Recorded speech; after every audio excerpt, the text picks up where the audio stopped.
This is KCCK's Culture Crawl. I'm Dennis Green, and Tim Hankowich of Orchestra Iowa back with us again. You're pretty much you're here more than Hollis is. Yeah, I'm glad at this time of year. Thank you for keeping my cot out. Next time I'll make my bed when I leave.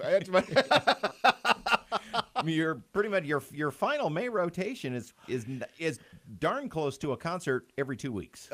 Pretty much. It looked good on paper, and now that I'm living through it, I said, "What was I thinking?" Yeah, it's the downhill run, and when you run downhill, things get faster. But I can see the end of the light at the end of the tunnel. It doesn't seem to be like another train headed in the other direction. But you're right, we are extraordinarily busy right now. And this weekend is the music of Harry Potter. Yes, you're my favorite Muggle. I'll be the wizard today. But okay. Some great music. What can I say? I mean, it's all John Williams for the most part, and it's just wonderfully crafted stuff. Have you seen any of the Harry Potter movies? I have, but I have to admit I came late to the party. I am a fantasy fan, so I do have some cred when it comes to fantasy, but not for Harry Potter. I was always a Lord of the Rings fan. I even grew up with Lion, Witch, and the Wardrobe. In the 90s, I read all the Robert Jordan novels. I even read all the George R.R. Martin novels, even before the Game of Thrones was even thought of as a series. So, I can condescend to other people knowing that, yes, I've read all the books. So I do have some fantasy cred, but I came late to the party when it came to Harry Potter. You probably, I'm guessing, when you watched the movie, though, when you heard the music, that reached out. Well, that's just it. I mean, I think originally Steven Spielberg was going to direct it, and then J.K. Rowling decided to go another direction. But what she ended up keeping was John Williams, because if you want a great soundtrack, you go to the best in the business. And I think that John Williams will go down as one of the great musical minds of America, certainly of our generation. He's a genius. And there are some themes in the Harry Potter movies that I think stand right up there in the John Williams canon. Hedwig's theme, I think, is as familiar to people today as Superman, Indiana Jones. Maybe not Star Wars. Maybe not. That is probably his high water mark, and that's a pretty high bar. But there's just no substitute for craftsmanship. And even in concert, I'll say a few things about this because. For the most part, we're playing all the music of John Williams, but some of the movies were written by other composers, and you can tell the difference right away because the music of John Williams stands up really well on its own. And one of the reasons is the craftsmanship that he puts into it, just the way he writes for orchestra, the way he writes the different themes. He uses a time-honored technique that today's composers don't do as much. He put a theme to every character. And a theme to certain ideas of good and evil. And when you see these characters and ideas interact on the screen, well, they actually interact in the music itself. So the music is literally telling the story of what's going on the screen. I know this. Yeah. Leitmotif. Yes, absolutely. And this is why his music stands up so well, because everyone else sort of writes atmospheric music, which is great because it gives the information to the audience of it. Is it a comedy? Is it a tragedy? Is it, or what is the tenor of that scene? But it's just atmospherics, and you need the visuals to understand the music. Whereas John Williams' music not only does that same job, but it stands alone. Even without the visuals. It's so powerfully well-crafted stuff. That comes out of, I'm guessing, probably the opera tradition. It does, yep.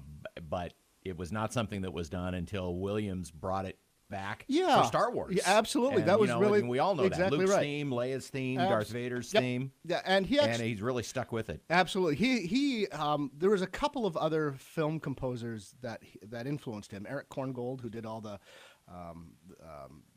swashbuckling Errol Flynn films, and Max Steiner, who did Gone with the Wind.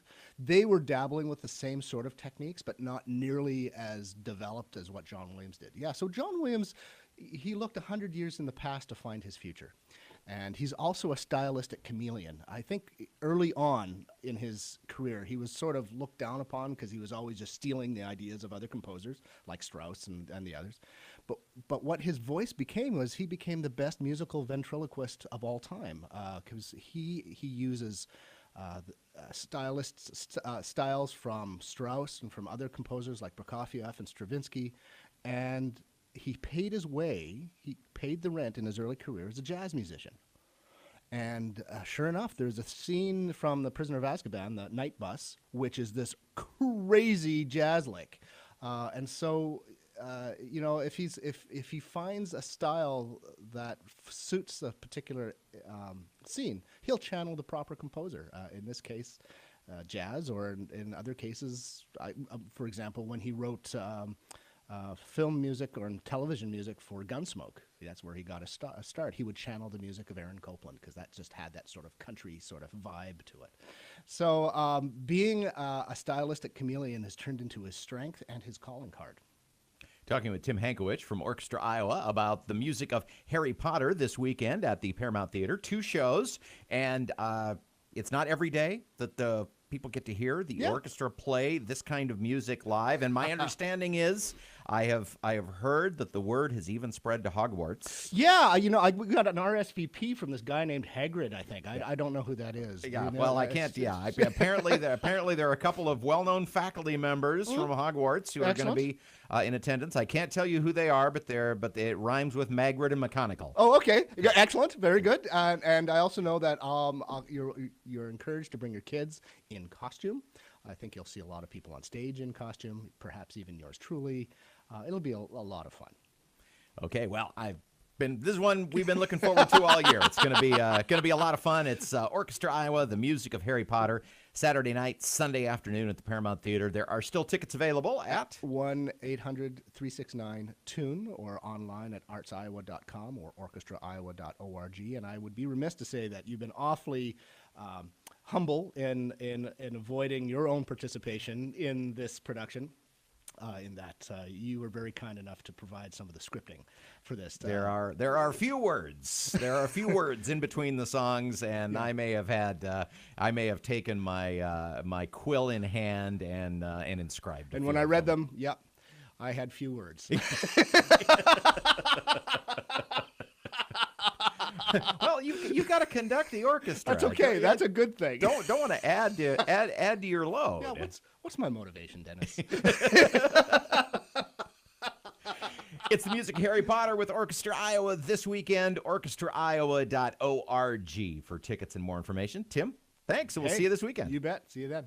You can hear the Culture Crawl live on the radio most Thursdays and Fridays at 10:20, or podcast anytime using your favorite podcast app or at kcck.org/culture. Expelliarmus! I'm Dennis Green.